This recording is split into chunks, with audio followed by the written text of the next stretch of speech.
When we ask the kiddos, why did you turn to drugs and alcohol? The very first thing that we hear most of the time is because I'm stressed out.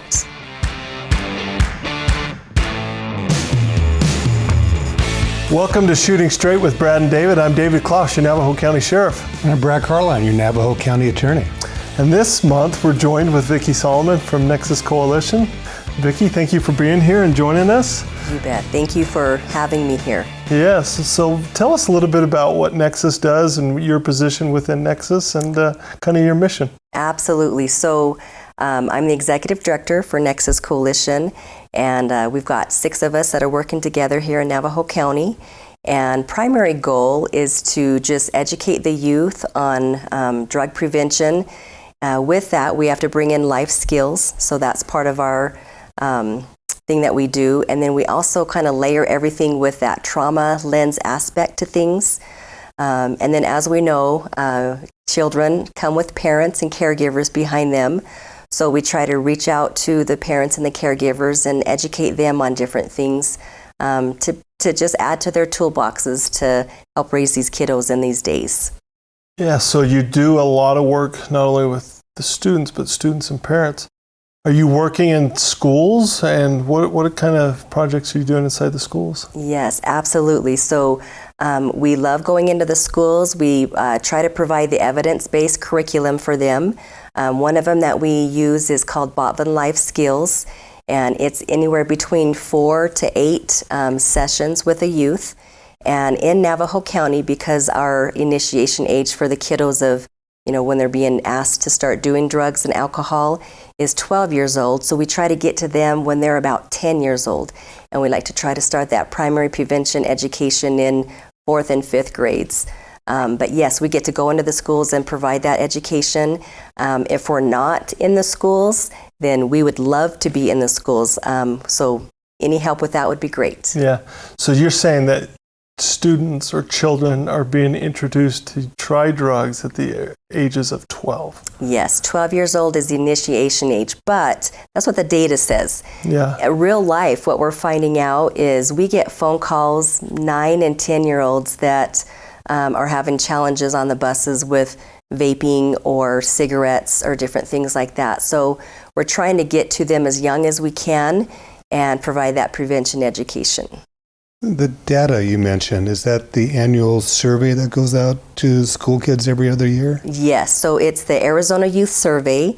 It's every other year, and it is, they survey 8th, 10th, and 12th graders, and it is, it's not mandatory, so only the schools that want to participate do.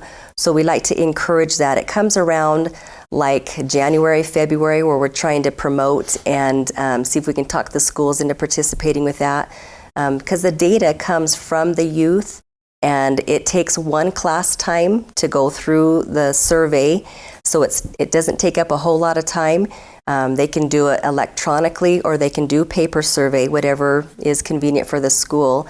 And it's just very helpful for not only the school to have that data and know what the kiddos are telling us the problems and challenges is in each school, but also as a county-wide and then Arizona statewide. We get to see those numbers, and we try to, whatever the kids tell us that the challenges are, we try to go in and help those challenges.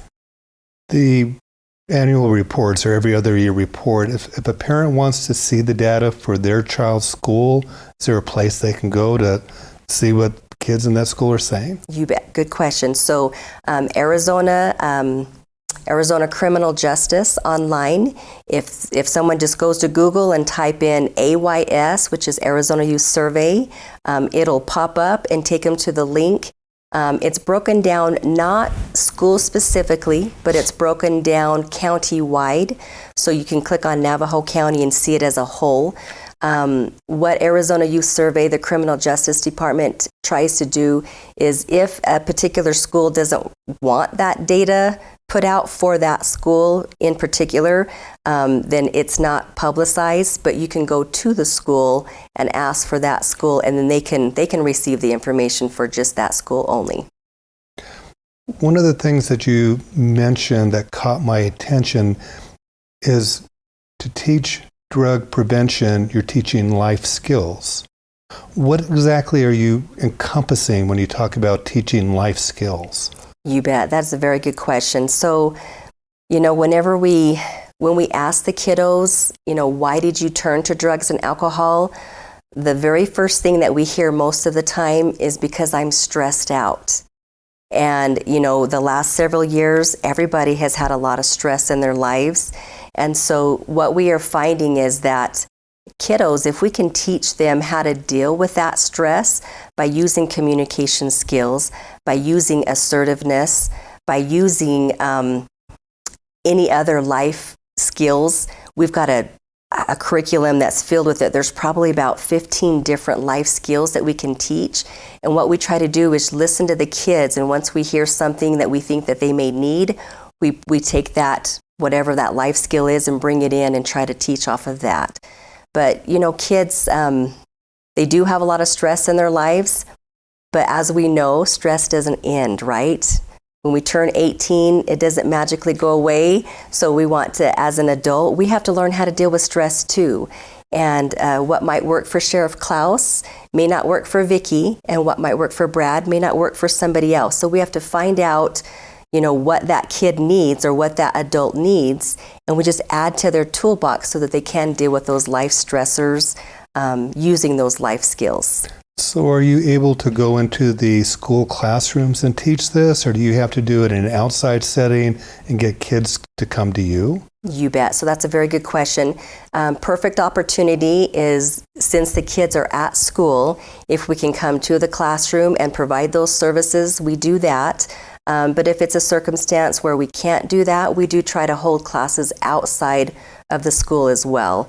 Our local fire departments are really good about letting us use their conference rooms if needed. And so we kind of do both. And then another cool part, we can do what we call assembly style.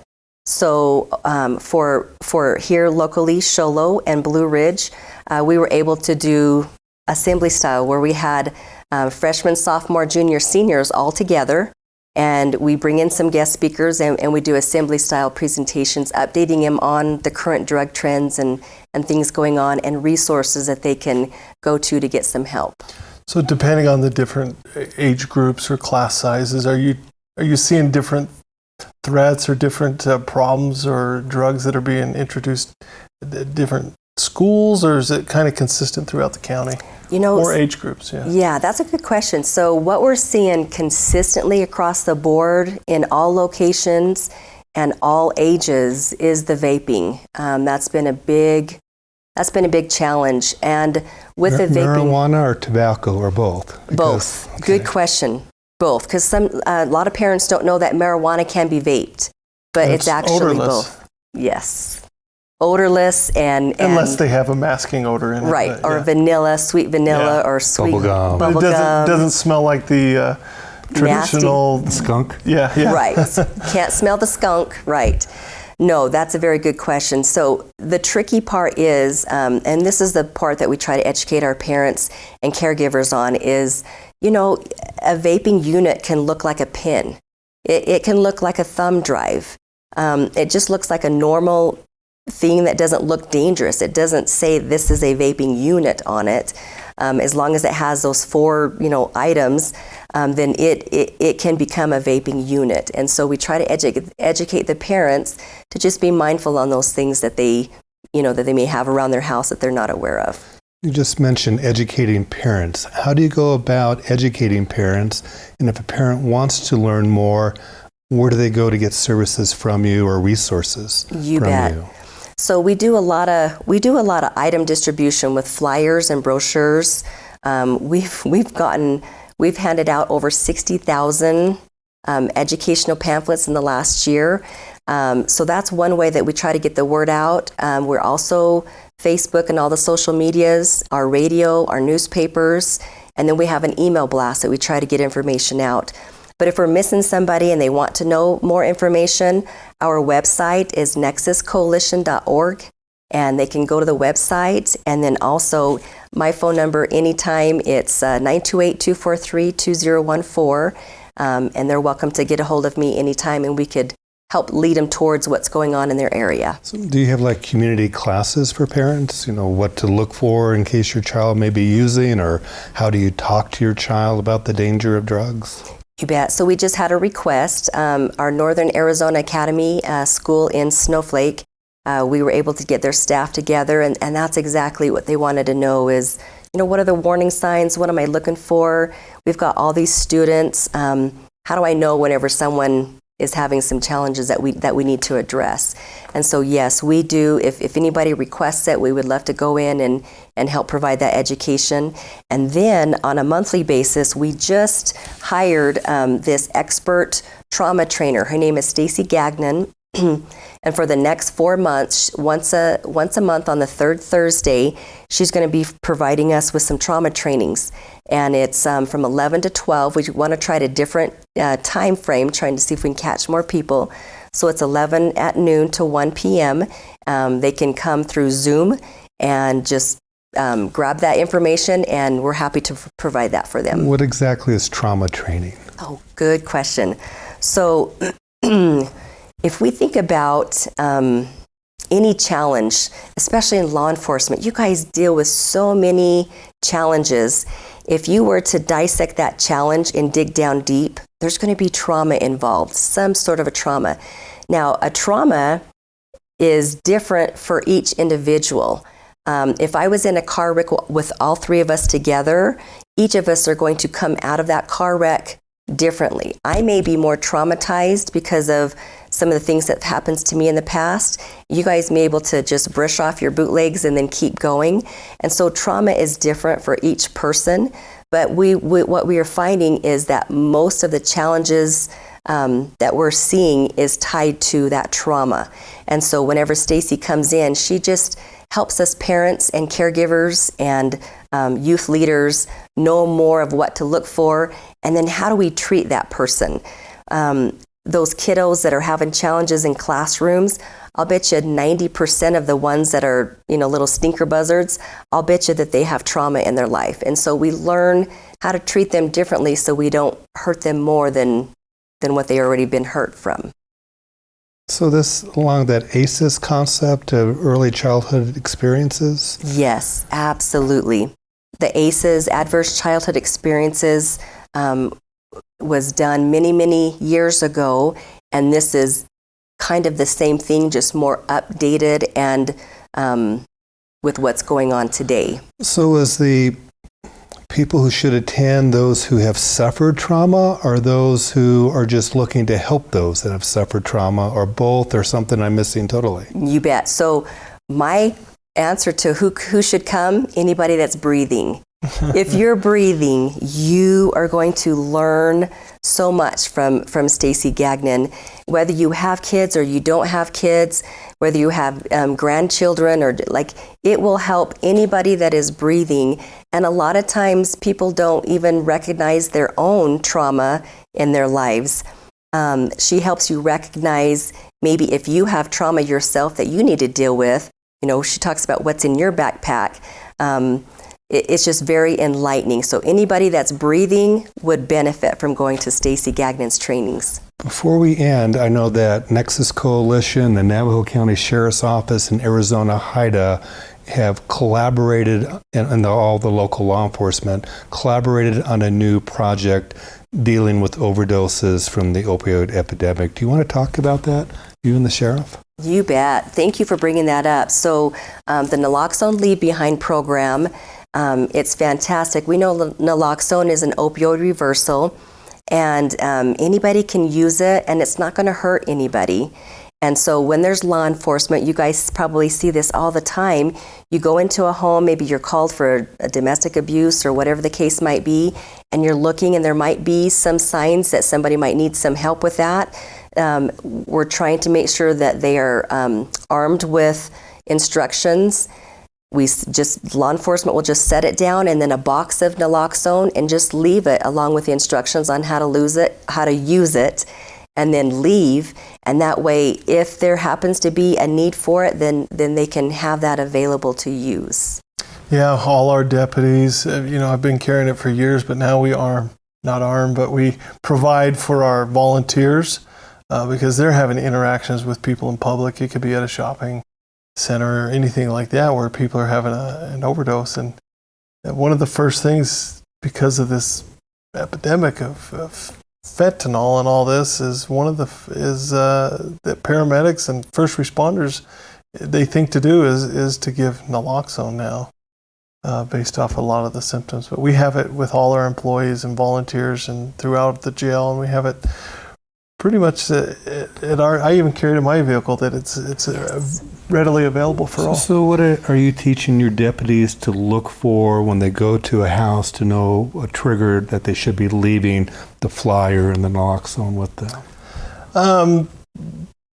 If you're coming to the call, a lot of, if it's even a domestic violence type call or just a parent that's having trouble with a teenager of some sort, they'll sometimes talk to you about they suspect their loved one or youth or is involved in drugs, and they're scared and they hear all these stories, they hear conversations like this, and those types of indicators when parents that don't know what to do, or co-workers, friends, neighbors, and stuff like that. So Vicky, does the flyer have information for like these parents to reach out, besides how to use the naloxone that's left, but how to reach out to your group for help? Yes, absolutely. And obviously, just leaving something behind doesn't get a proper training, but that's better than nothing. So if they do want more information, they can contact the resources listed in the flyer, and then we can do a more in-depth, detailed training for them. Absolutely. And anybody that is nervous and wanting to have some naloxone on hand just in case, I think that they should. There's no reason why not to have it. I've seen several incidences where there wasn't a drug user in the home, and their kid actually overdosed and died because of it. And it wasn't really an overdose because it was one pill that killed them. If they would have had naloxone with them, then they could possibly have saved a life. So we want to really teach people that it is something good, should have in your emergency kit, and don't worry about administering it and hurting someone. Yeah. It can't hurt anybody.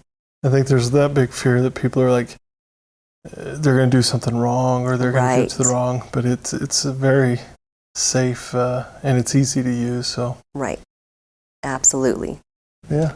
Well, unfortunately, that's all the time. Thank you for being here and sharing your story with us and giving that information. Please stay tuned for this month's Most Wanted.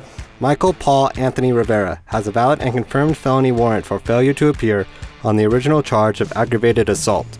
Michael's last known address was Winslow, Arizona. If you have any information on the whereabouts of Michael, please call Navajo County Communications Center at 928-524-4050.